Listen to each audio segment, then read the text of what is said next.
Hey guys, Erin here with Southern Girl Exotics. Welcome back to my channel. So, I noticed that you guys loved the African Fat Tail care guide video I did a while back. It got a ton of views, it got a ton of commentary. I love that kind of response to my videos. So, I wanted to jump back over this week and touch on another video that showcased my African fat tails. There is so much to be raved about when it comes to this species. They are incredible animals. But like any pet on the market, everything comes with pros and cons. African fat tails are no different. So I want to highlight in this video a few things you absolutely should be aware of when it comes to owning this species. If you are considering getting one, or maybe you just got one and you're a little nervous it's not thriving or behaving the way it should be, there's probably a few things that are contributing to that, and we're going to touch on that in this video. Hopefully you guys will find this video helpful, and hopefully if you are someone that finds these cons a little bit intimidating, or maybe you just know it's a make it or break it con for you, it'll stop you before you invest in an animal and then end up having to rehome it, or one of the other case scenarios that happens when we later find out this exotic doesn't work out for us. So if you like the video, definitely give it a thumbs up. If you are new here, please subscribe. I saw the other day on my YouTube studio, like 80% of the people that are regularly watching my videos are not subscribed. So if you enjoy the videos, if you are enjoying the content, if you are watching it regularly, please do me a favor. Log into your YouTube account and hit that subscribe button and support the channel. I appreciate it so much. Those of you that have been here from the beginning and continue to support the channel, you're amazing. Thank you so much. But yeah, let's get on with this video.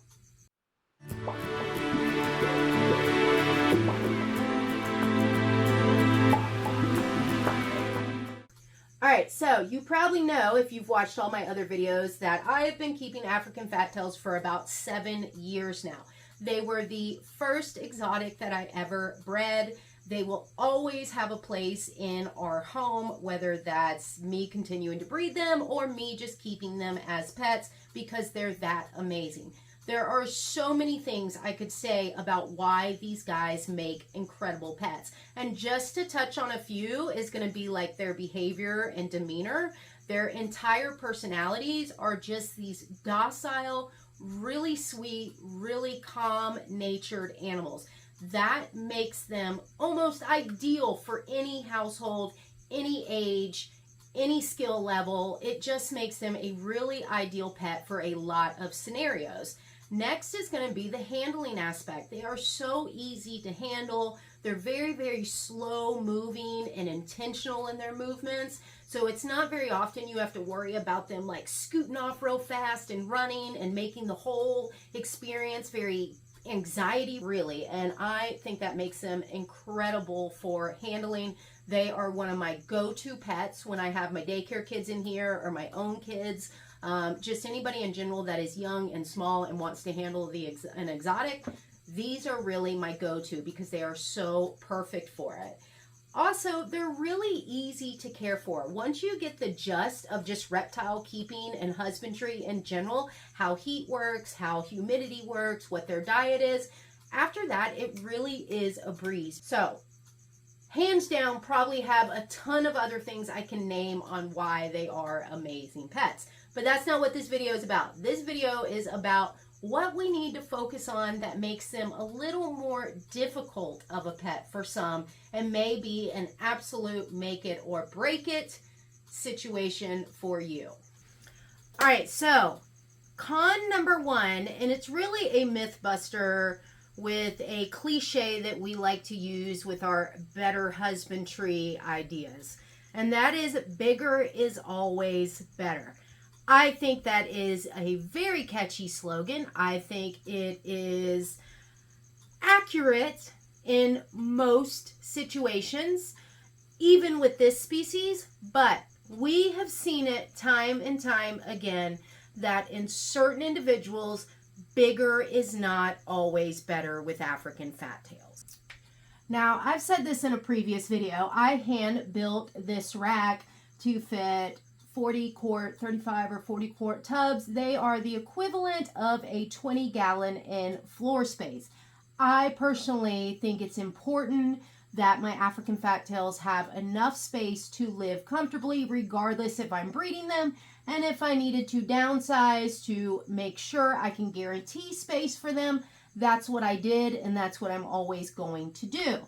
Nonetheless, I have seen African fat tails get moved into tubs or enclosures that are 40 gallons and bigger and absolutely decline in health.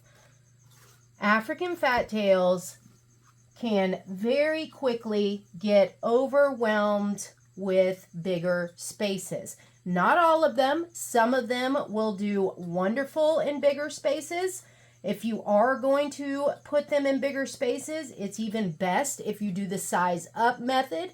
Start with a 10-gallon, then go to a 20-gallon for a little while, then go to a 40-gallon for a little while. Size them up like that if that's how you absolutely want to keep your African fat tails.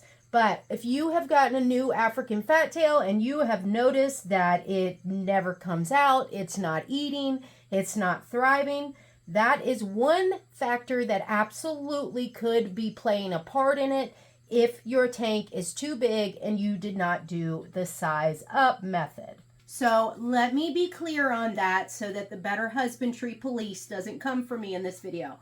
There is nothing wrong with wanting bigger or assuming bigger is better or wanting to always go as big as your space will allow for your captive animals. That is wonderful. That should be the goal for all of us. But it's not always what's best for these animals. What a lot of people forget is that these animals were born and bred in captivity.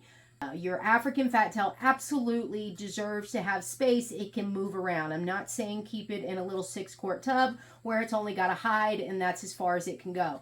These tubs right here give them plenty of floor space to move around, but it's also small enough that they're not overwhelmed. And like I said, we've seen it for decades. We've seen it time and time again that when people downsize their African fat tails into something smaller, typically they become more settled quicker, and they go back to thriving and doing the things that they need to do. So you need to err on the side of caution of bigger is always better with this species. And if you do it, definitely size it up. So go from 10-gallon to 20-gallon to 40-gallon to 55-gallon, however big you want to keep going, but do the size up method. If you see any type of inkling that your animal is starting to decline, it's going off food, it seems highly stressed, then you need to maybe go back down a size and let it settle and stay in that size if that's where it continues to thrive. Next, let's touch on defensive African fat tails.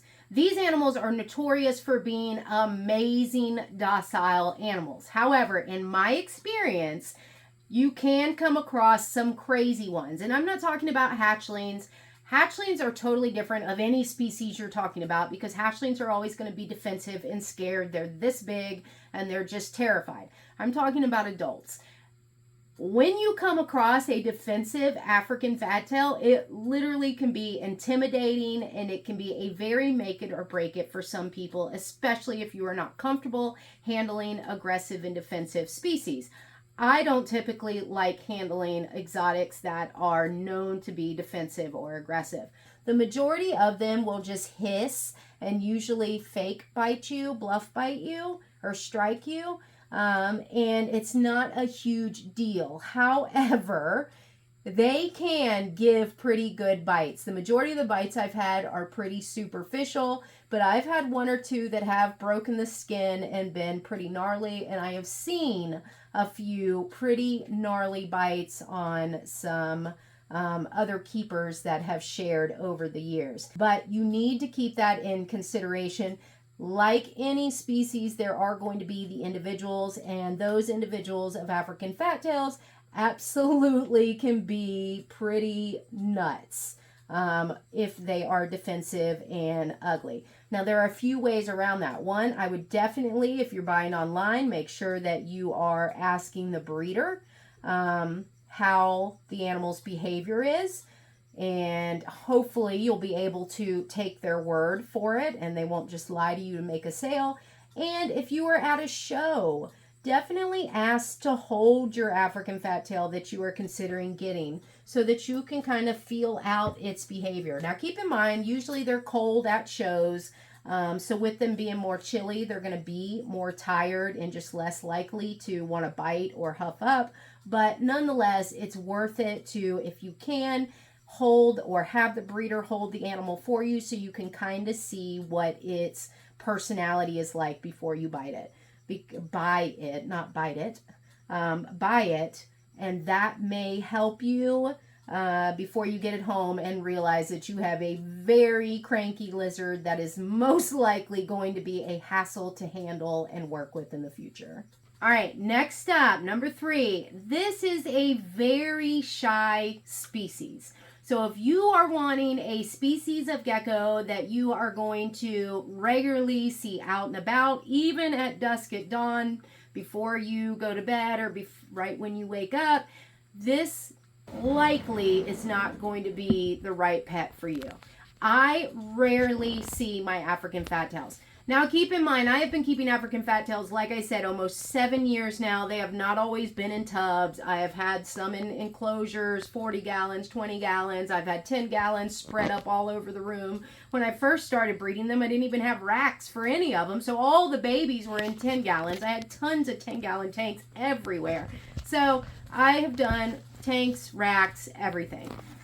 The most I see my African fat tails is now that they are in tubs. These guys are just really, really secretive geckos. They're very, very shy. They love kind of being alone and not messed with.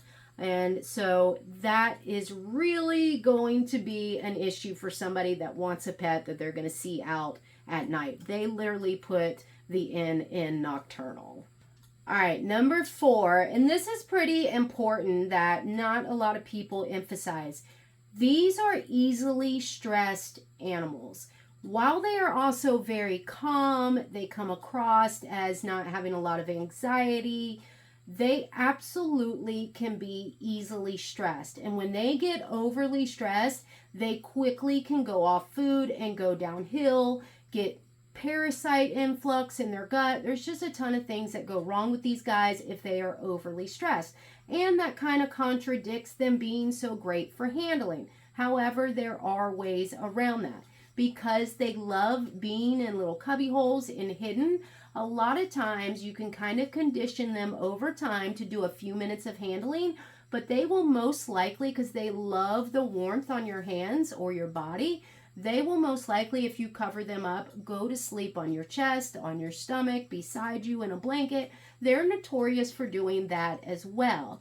As long as they are hidden, they tend to have a pretty calm response to that. However, lots of different things can stress them out. Like we already mentioned, too big of an enclosure can stress them out.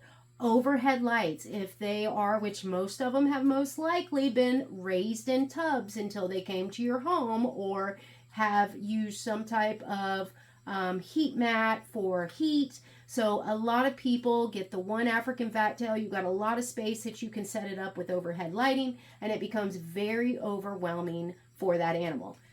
Again, we've seen it time and time again. People are trying to do what they think is the best possible option for husbandry and upkeep for these animals. They add overhead lighting, and then all of a sudden the animal never comes out. It's highly stressed. It goes off food, and then they take the lighting away. They offer a heat pad with the 90 to 92 degrees hot spot. That animal stays in there, starts eating again, comes out regularly, and gets back on track. Another thing that absolutely stresses them out is going to be handling too much exposure to people. Again, these guys can be really, really good to snuggle with, and I say snuggle lightly. It's not snuggling with you. It's just tired, and it's a very lazy and shy animal. So it will typically curl up somewhere if it's covered and go to sleep, and you can kind of handle them that way. But to have them out and petting them and stroking them can be very, very overwhelming. So these guys have a lot of different things that can easily stress them out. Change stresses them out. Going from one home to another, sitting at reptile shows on the table can be very, very stressful. They just easily stressed animals. And that is something that you need to keep in account, because we know all so well with exotics, stress is the #1 factor that causes them to go off food, any exotic, to go off food and not be able to thrive in our care. And it also is the biggest factor for newer keepers losing their animals and having a really bad experience with their intro into reptile keeping. All right, next up, African fat tails are picky eaters. It is so funny to see people argue this on Facebook forums with breeders that have been breeding this species for decades. It never fails. I will see some person that's had an African fat tail for couple weeks, it's their first one, get on there and be like, well, mine eats everything. It eats anything I give it. That's not true. They're not picky eaters. Again, this is fact. This is not assumption. This is fact. Most African fat tails can be picky eaters. Now, you can, over time, adjust them to other feeders. I've done it. Most of mine will eat superworms with crickets, but the majority of African fat tails prefer crickets. Occasionally, I have gotten babies and hatchlings to eat mealworms, and I've tried to stick with that so it's a little more of a varied diet. But majority of the time, by the time they hit adult, they are on crickets. That's what they want. That's how I get the most nutrition into them. The calcium to phosphorus ratio on crickets is good. There's nothing wrong with crickets being their staple diet. Yes, you want to have variety with any insect eater or any exotic, really. You want to have a variety for them. However, if you can't, that's why we have multivitamins, calciums, etc. on the market, so that you can add those additives to the one feeder that your animal may only want to eat. So there's nothing wrong with your African fat tail preferring crickets and that being their staple diet. And if they won't switch over to something else, that's okay. Crickets are actually a really good feeder, especially if you are doing what you're supposed to do and gut loading them, and have a good multivitamin and calcium regimen with your feeding each week. So let it be known, proven fact, these animals regularly can be picky when it comes to eating and prefer crickets. If you are somebody that has one that will eat anything you throw in front of it, that is fantastic. I love that. Stick with it. Keep the variety going. That is probably the best possible case scenario. So that's great. However, if you are somebody that feels defeated because you have this African fat tail at home and it will only take crickets from you, that is okay. That is normal for this species. Somebody should have told you that before you got it, so I'm telling you now, there is nothing wrong with that. Make sure that you have a good vitamin and calcium regimen going each week when you feed them, and make sure that if you can offer a variety every now and then, whether it's like mine will take a superworm every now and then. I'll offer it each week. If they take it, great. If they don't, I don't get discouraged. I just keep with my vitamin and calcium regimen each week, and I have raised healthy, thick, fat tails for almost 7 years now. All right, guys, last and certainly not least, and it may not technically be a con, but this species is not a communal species. I get so frustrated when I hear people argue this. I know some of y'all watch Snake Discovery. I don't know if they still do it, but I know years ago they used to cohab their 3 or 4 females.